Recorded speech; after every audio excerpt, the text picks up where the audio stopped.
Good morning. Today is all about trust, and I wrote a message to you about an experience I had in my earlier life. It's called green. Green is a beautiful color, like the brilliance of an emerald or the sheen of foliage after a rain, unless it is the shade of institutional green, dreamed up by a well-intentioned bureaucrat who planned to quell the troublesome behaviors of women admitted to the psychiatric ward. The seclusion area of Miami City Hospital had a hallway of 40 feet long, and it was lighted with three 50-watt recessed lights covered in a cage wire. They dimly lit the area where 6 doors opened to 8 by 8 foot rooms. They were vacant. They were appointed with the same wire over a window and a plastic mattress on the floor. Seclusion rooms, now euphemistically called quiet rooms. The walk was short in distance and long in my memory. At the opening of the last door were the women, all sizes and shapes and colors. There were 6 of them, all in a row, looking downward, but facing toward the one open shower, which had a recessed shower head in the ceiling. They stood 6 inches apart, breast to back, while 2 nursing aides held the arms of the lady in the front. She was the first to get cleaned by the aides, each with rubber gloves, a cloth, and soap. The others stood with their heads down, waiting in that line, breast to back. No one looked up. We stood there listening to the roar of the silence and the spray of the shower head.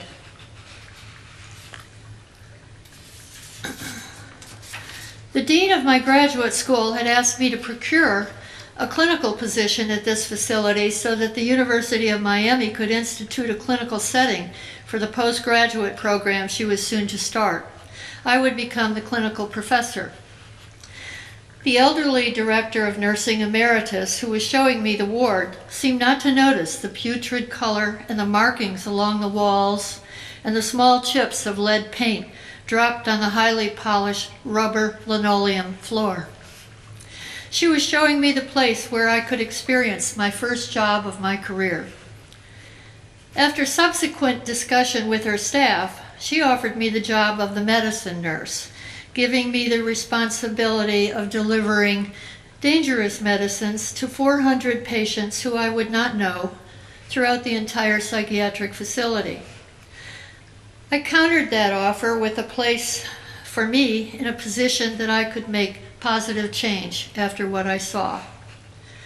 To be offered this admission ward was quite out of the ordinary, given that no nurse from outside had ever been hired. Most were black nurses who would work their way up through a 3-year on-the-job training program and were given the leadership jobs. I arrived on my first day to see that the supervisor's shade was drawn. She had left a note for me stating that I was to go directly to the female admission ward with the seclusion rooms, to the job that I had been given, where I learned that this position was taken from a black nurse who was on temporary leave after losing her baby. I realized that I was in the wrong place at the wrong time. After sleepless nights, I still trusted that I must accept this challenge and see how I could help change the practice of nursing here and create a quality of care for these damaged women. The fellow nurses did not trust me because they said that they did not need change, especially from a 21-year-old white upstart with a degree. The racial divide was in full force. Would the black nurses trust me? Would the patients trust me? Could I trust myself to not think and practice too far out of the box and offend the staff I needed to rely upon? Could I learn to trust the staff? My inner voice, founded on what I knew of God at that time, told me to open my heart to all, and perhaps they would reciprocate. The nurses did not reciprocate. My life was threatened with bodily harm and death.